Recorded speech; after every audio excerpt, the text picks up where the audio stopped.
এবং এই স্থিতিশীলতার জন্য একটা নির্বাচিত সরকার, জনগণের সরকার আমাদের খুব বেশি প্রয়োজন। নির্বাচিত সরকার বা জনগণের সরকার আসা মাত্রই আমি মনে করি এই দেশে একটা প্রতিনিধিত্বশীল সরকার গণতন্ত্রের ভিতকে শক্তিশালী করতে সক্ষম হবে, যে অপেক্ষায় আমরা আছি। তাহলে আজকের যে ভোট, অনেকে বলেছেন যে এটা একটা ট্রায়াল ভোট, দলের ভোট, দীর্ঘদিন ভোট দিতে পারি নাই, তবে আজকে মনের আনন্দে ভোট দিয়েছি। বুড়ারা সব চলে আসছে, বয়স্ক আমাদের নেতা কর্মীরা সব চলে আসছে, ইয়াং জেনারেশন দীর্ঘদিন যারা ভোট দিতে পারে নাই তারা উৎসাহ উদ্দীপনা নিয়ে আজকে ভোটে চলে আসছে। তাহলে এই ভোট আমাদেরকে নিয়ে যাবে ফেব্রুয়ারির ভোটের দিকে, দ্যাট মিনস জাতীয় ভোটের দিকে। তাহলে আমরা যে প্রস্তুতিটা নিচ্ছি, জাতীয় ভোটের প্রস্তুতি হচ্ছে, এক ভোটের মাধ্যমে সব ভোটের কাজ হচ্ছে, গণতন্ত্রের বীজ শক্তিশালী হইতেছে।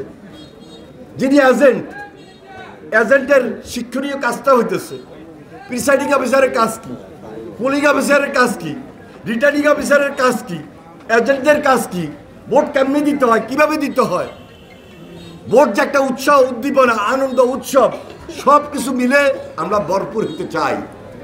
বাংলাদেশটা স্বাভাবিক রাজনীতির মধ্যে এইভাবে যদি চলে, স্বনির্ভর বাংলাদেশ, যেটা প্রেসিডেন্ট জিয়া রহমান স্বপ্ন দেখেছিলেন, এবং জিয়া রহমান তার খুব অল্প বয়সে যেভাবে দেশ স্বাধীনের নেতৃত্ব দিয়েছেন, দেশ স্বাধীনতার ঘোষণা করেছেন, রাষ্ট্রপ্রধান ছিলেন, জনপ্রিয় রাষ্ট্রপ্রধান ছিলেন মাত্র 3.5 বছর। তিনি দেশ শাসন করে বহুদলীয় গণতন্ত্র তিনি প্রতিষ্ঠা করেছেন। সবার জন্য বাংলাদেশ, উন্মুক্ত বাংলাদেশ, গণমানুষের বাংলাদেশ, সাধারণ মানুষের বাংলাদেশ, এই বাংলাদেশ নিয়ে তিনি স্বপ্ন দেখেছিলেন। এই স্বপ্ন তিনি বাস্তবায়ন করতে পারেন নাই।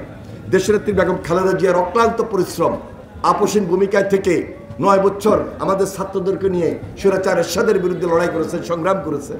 গত 17 বছর লড়াই সংগ্রাম করে তিনি মিথ্যা মামলা সাজাপ্রাপ্ত হয়েছেন, কারাগারে অন্তরীণ হয়েছেন, চিকিৎসার জন্য দেশের বাইরে গিয়েছেন।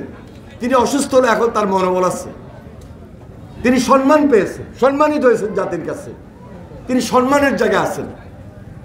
আর ভারপ্রাপ্ত চেয়ারম্যান জনাব তারেক রহমান, তিনি আমাদেরকে নিয়ে আসেন, আপনাদেরকে নিয়ে আসেন, দেশের মানুষকে নিয়ে আসেন।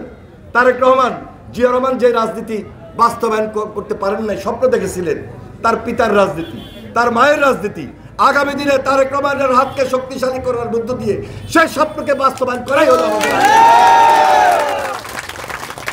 এই জন্য নির্বাচনের কথা আমরা বলি, নির্বাচন কথা বলার তো কোনো অপরাধ না। কেউ কেউ বলে আমরা নির্বাচনটা আগে চাইতেছি কেন?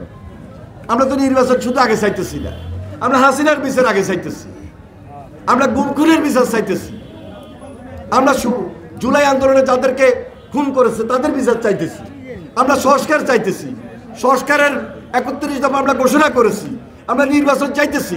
নির্বাচনের মধ্য দিয়ে একটা শক্তিশালী সরকার ব্যবস্থা গড়ে উঠবে, জনগণের সরকার প্রতিষ্ঠিত হবে। আমার আপনার যে ডিমান্ড, যে চাহিদা, চাওয়া, যে পাওয়া, কাঙ্ক্ষিত লক্ষ্যে পৌঁছা, সুন্দর বাংলাদেশ গড়া, সুন্দর লক্ষ্মীপুর গড়া, সুন্দর চরসাই গড়ে তোলা, এটাই আমার চাওয়া, এটা আমরা চাই।